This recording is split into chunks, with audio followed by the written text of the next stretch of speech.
Oi pessoal, eu sou o Cláudio, estou aqui no Instantâneo para falar sobre as leis de Kepler e a gravitação universal.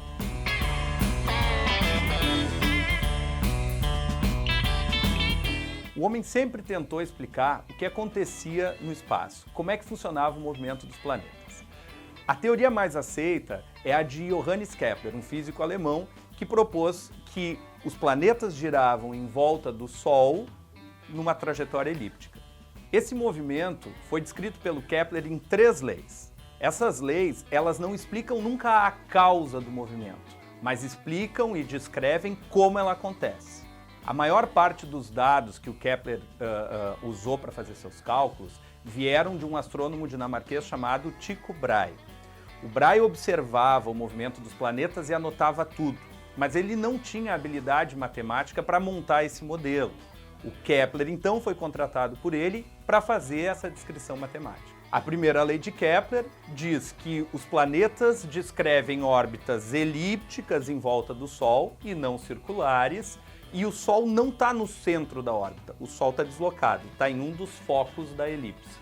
Dessa forma, tem momentos que o planeta está mais afastado do Sol, afélio, e momentos onde ele está mais próximo ao Sol, o periélio. No afélio, a velocidade é menor e no periélio ela é maior. É como se estivesse sempre caindo. Ele acelera e diminui a velocidade, acelera e diminui a velocidade. A segunda lei é conhecida como lei das áreas. Diz que o planeta determina um raio vetor ligando o centro do planeta e o centro do Sol. Então, esse raio vetor ele vai cobrindo áreas iguais em tempos iguais. Foi a justificativa que o Kepler encontrou para explicar por que o planeta andava mais lentamente longe do Sol e mais rapidamente próximo ao Sol. E a terceira lei, que é a lei dos períodos, é talvez a lei mais importante, é a obra do Kepler.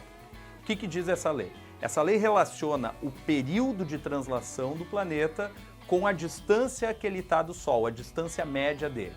Então, a gente divide o período ao quadrado pelo raio ao cubo e esse número é sempre o mesmo, independente de qual seja o planeta. Por exemplo, se eu pegar o período de translação da Terra, elevar ao quadrado, e o raio da órbita ao cubo, esse número é exatamente igual ao período de translação de Marte ao quadrado pelo raio da órbita ao cubo. Então, lembrando, o Kepler não dava a causa do movimento, ele fazia apenas a descrição desse movimento. Quem é que explica o porquê que isso aconteceu? Aí é o Newton. O Newton, observando o movimento da Lua, consegue relacionar a órbita, a velocidade e a força que faz essa rotação através da lei da gravitação.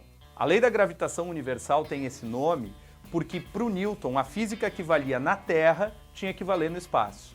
Até a época do Newton se pensava que no espaço a tendência era girar e na Terra a tendência era cair. O Newton propõe que a força que faz cair, que é a força gravitacional, é a mesma força que mantém girando no espaço, por exemplo, que mantém a Lua girando em volta da Terra. A força de interação entre a Terra e a Lua depende do produto das massas da Terra e da Lua. E também depende da distância entre a Terra e a Lua. Então, generalizando, essa força de atração entre as massas, a força gravitacional, ela pode ser calculada pelo produto das massas vezes uma constante dividido pela distância ao quadrado. A constante da gravitação é uma constante que foi calculada depois da publicação, quase 100 anos depois. Essa constante transforma essa proporção em uma igualdade. Essa constante ela vale 6,67 vezes 10 na menos 11. E com essa constante a gente consegue, então, estimar essa força de atração entre esses dois corpos. Sempre lembrando que a força gravitacional, como todas as forças, obedece à lei de Newton, ou seja, a força que a Terra faz na Lua é igual à força que a Lua faz na Terra em módulo. A diferença é a orientação dos vetores. A gente tem que lembrar que os planetas, ou a Lua e a Terra, não se encostam. Então precisa de um campo para transmitir essa força. Esse campo chama gravidade, mas isso é assunto para um outro papo.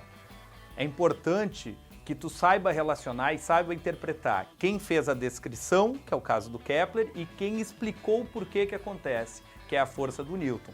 Isso é muito recorrente no Enem. Pronto. Agora a gente já sabe descrever o movimento dos planetas. Se tu curtiu, dá um like aí e compartilha. Até a próxima.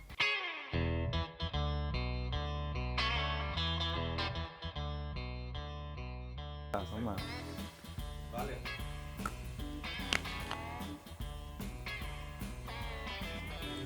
Vamos jogar ao contrário. Ah, tá bem boa. Tá mordida.